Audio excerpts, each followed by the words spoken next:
Now reading Jacob's Room to Choose. The story was written by Sarah and Ian Hoffman and illustrated by Chris Case.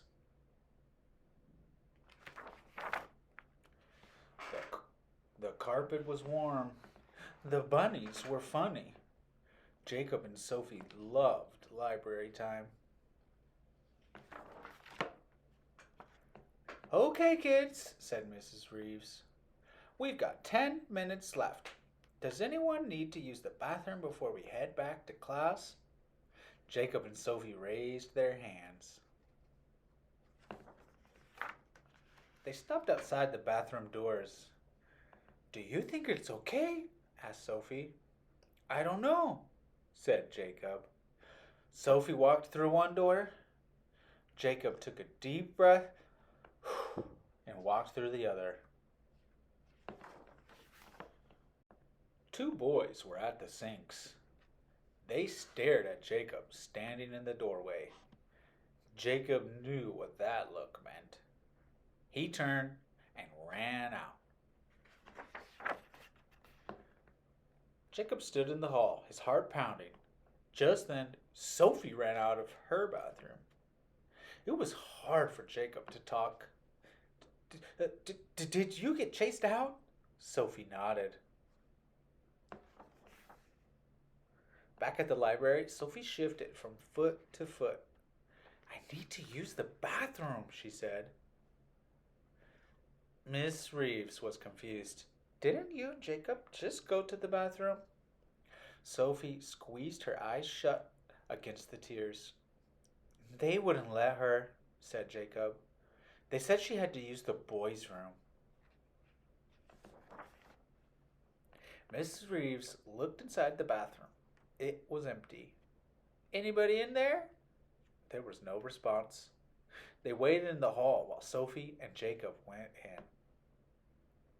Better? Asked Miss Reeves. Yes, said Sophie. Has this happened before? Sophie and Jacob glanced at each other. Usually I don't go at school, said Jacob. Sophie started to cry again. It's not fair, said Sophie. No, agreed Miss Reeves. She gave them both a hug. It isn't. Back in the classroom, Miss Reeves drew on the board. What do these pictures mean? Boys and girls, the kids shouted happily. Okay, said Miss Reeves, but how do you know? The girl has long hair, said Emily, and she's wearing a dress. The boy is wearing shorts, said Noah, and a t-shirt. Now I want each of you to stand near the picture that looks like you, said Miss Reeves. Jacob and Sophie looked at Miss Reeves. Miss Reeves winked back. Hold on, called Miss Reeves. Noah, you have long hair. That sign shows short hair. And Emily, you're wearing pants, but the person on that sign is wearing a dress. Miss Reeves scratched her head. Why don't you switch places? Noah shrugged and walked to where Miss Reeves pointed. Emily looked at the group of boys. I don't want to stand there, she said. Why not? Asked Miss Reeves. Because I'm a girl. Miss Reeves studied the kids again. You know what? A lot of you don't look like the signs. Let's try this. Look at the person next to you and help them stand next to people who look like them. Arguing and giggling, the kids shuffled and reshuffled until everyone found a place to stand.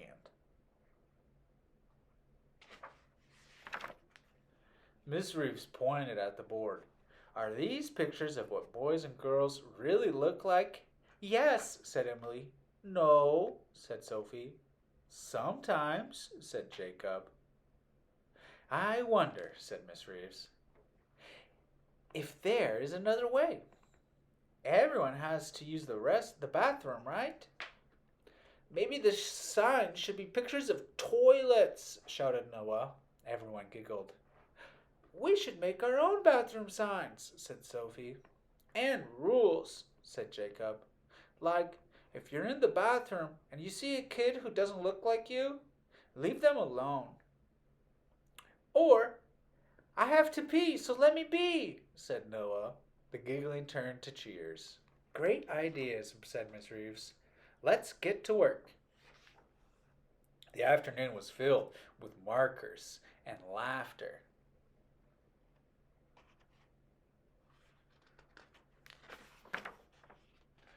New bathroom signs went up. The bunny signs were funny.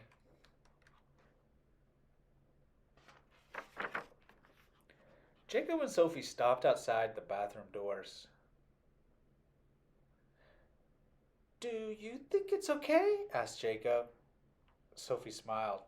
I think it will be, she said. And in they went. That is the end of Jacob's Room to Choose. And here you can check out the author's note about what inspired Sarah and Ian Hoffman to write this story